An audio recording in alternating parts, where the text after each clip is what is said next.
and welcome back to Goingsnake. I'm Jaja Lynx. This is episode 9.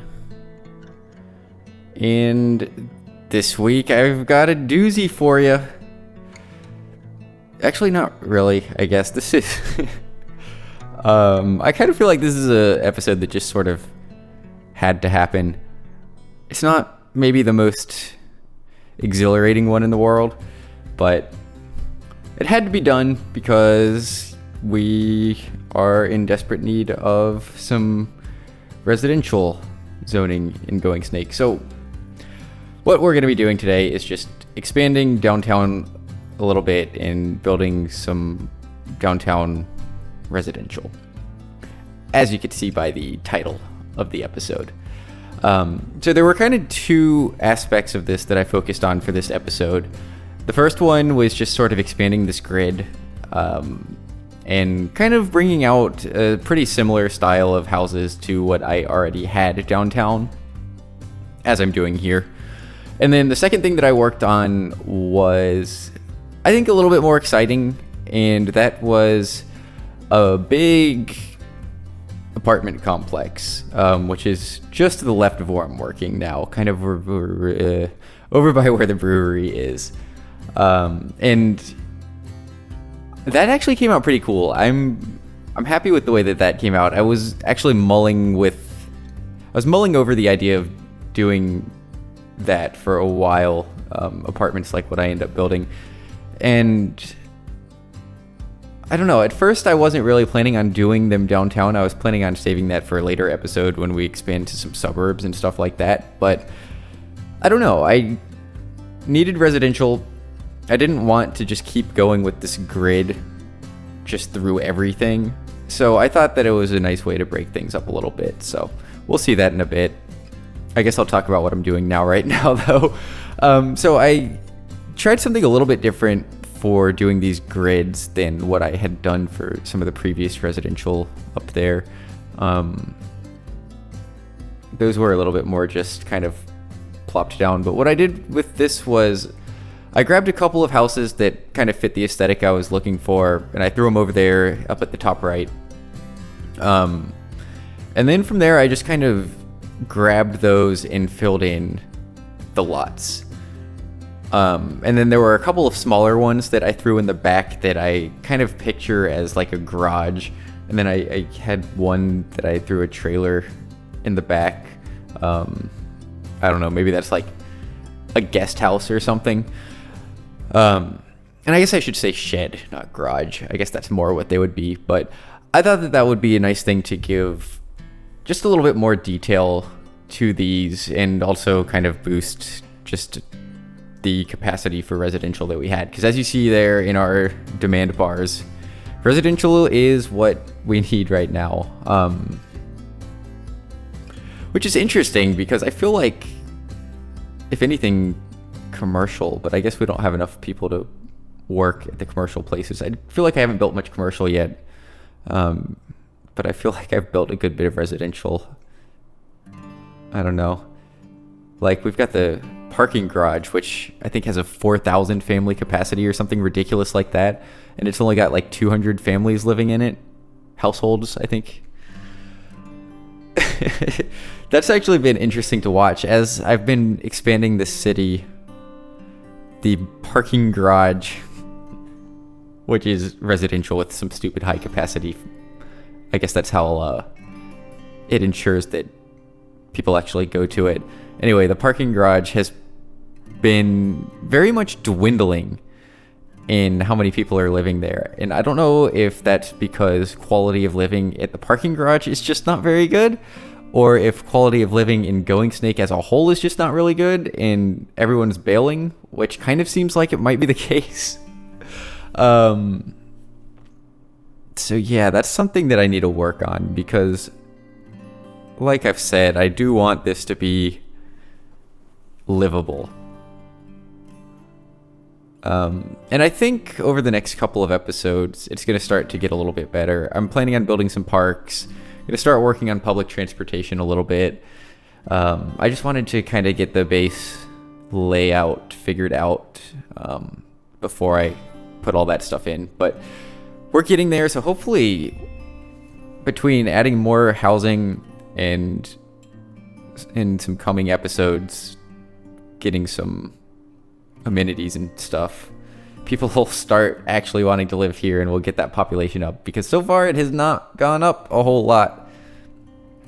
Anyway, so those the single family homes are done, the little grid neighborhoods over there, and now I'm moving over to the apartments that I had talked about.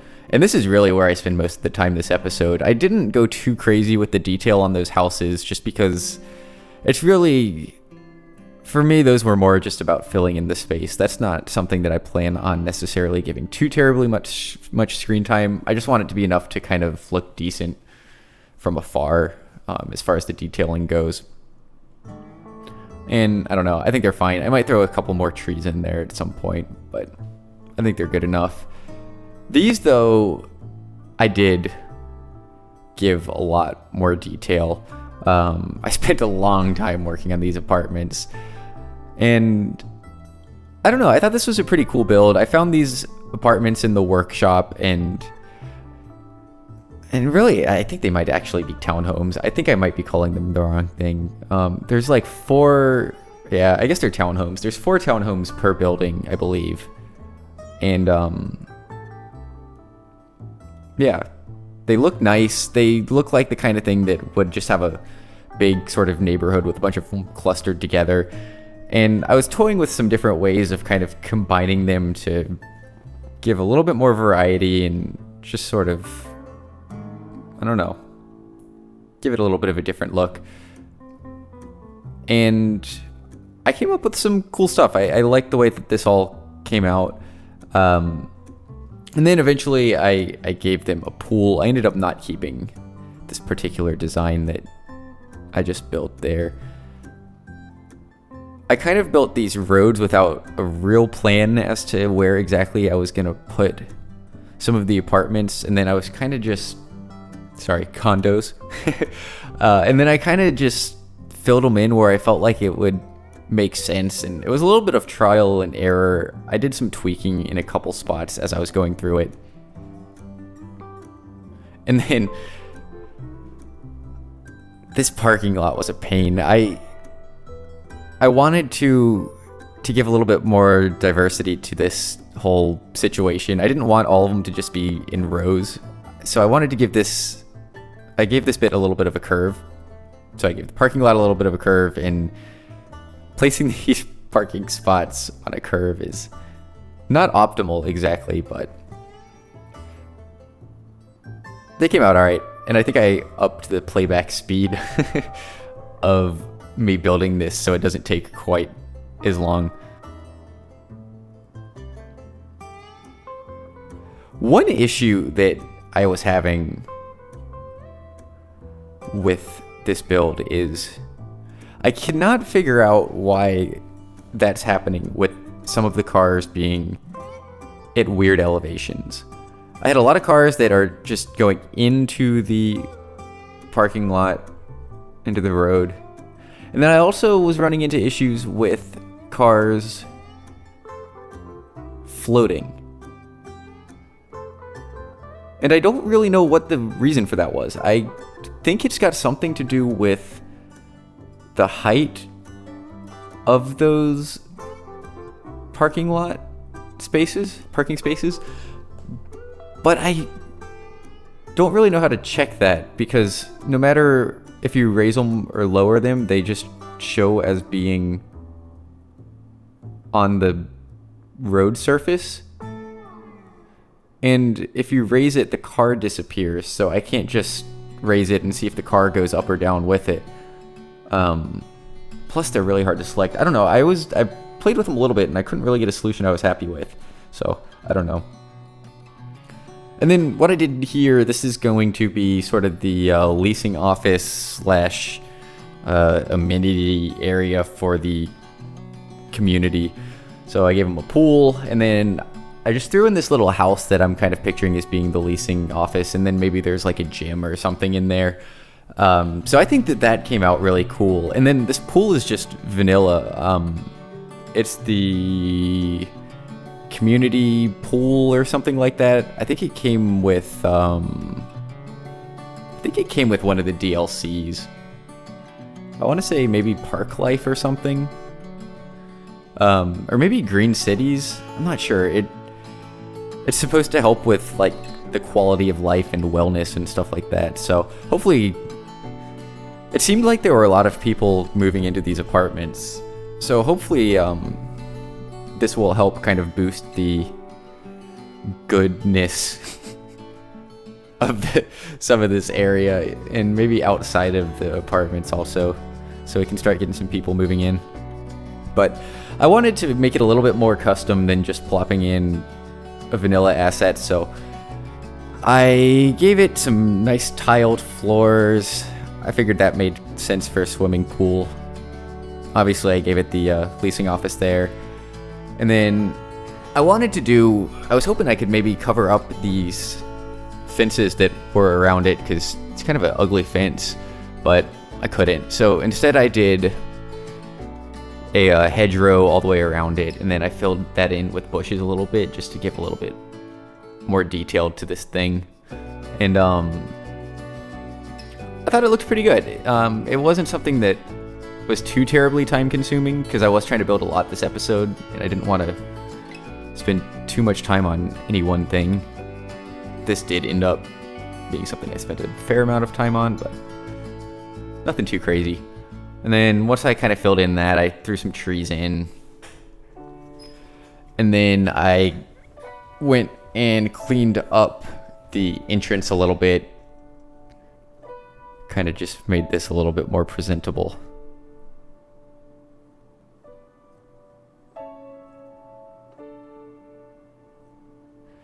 One other thing I did want to mention that I did off camera between this episode and last was kind of going back over to the warehouse district and the cargo and all the other stuff I was working on from the previous handful of episodes. I changed my trains. Got some fancy new trains that you'll be seeing around Goingsnake in the cinematics and when I'm working back over in that area. I didn't even realize, I thought that I had a custom train asset already, but I guess it was just the vanilla one that I was using, and it wasn't bad. It looked pretty good actually, but I was watching $2.20's Border Town episodes, and he was talking about his trains, and he's got some sweet trains. I really like the trains that he is using in that series. They're by Beast-Quicklehausen, who I also enjoy. Beast-Quicklehausen, he's a wonderful bloke too. But anyway, he's got these trains in the workshop that are so nice, and they're really long, which is really cool. They're like, the one I downloaded is like 5 times the length of the vanilla train, and so that looks really awesome just cruising around. So you'll see those at some point. I think they're in the cinematics of this episode, but you're not really going to see them in this episode. But aside from that, just a little bit of housekeeping. Yeah, there were a couple of other things I changed over there in that warehouse district too, just things that I wasn't 100% happy with. There's that dirt road that kind of cut through the middle. I made that the parking lot roads, just the narrow, like, not parking lot one, because I thought that dirt road looked a little weird. Anyway, that's neither here nor there. Just a couple things I wanted to address, because you will notice that at some point. So yeah, what I was doing here was just some of the more fine details for these apartments, condos. I didn't go this crazy with all of them, since these ones were kind of the same thing, copy and pasted. I had the same layout in a couple spots, so I was a little heavier on the details here, and I think it looks pretty nice. I really like the way that those little sidewalk things turned out, and then all those planters play in nicely with it, so I like the way that that came out. And then since I had the same layout in a couple spots, I was able to just copy and paste this. So that was nice.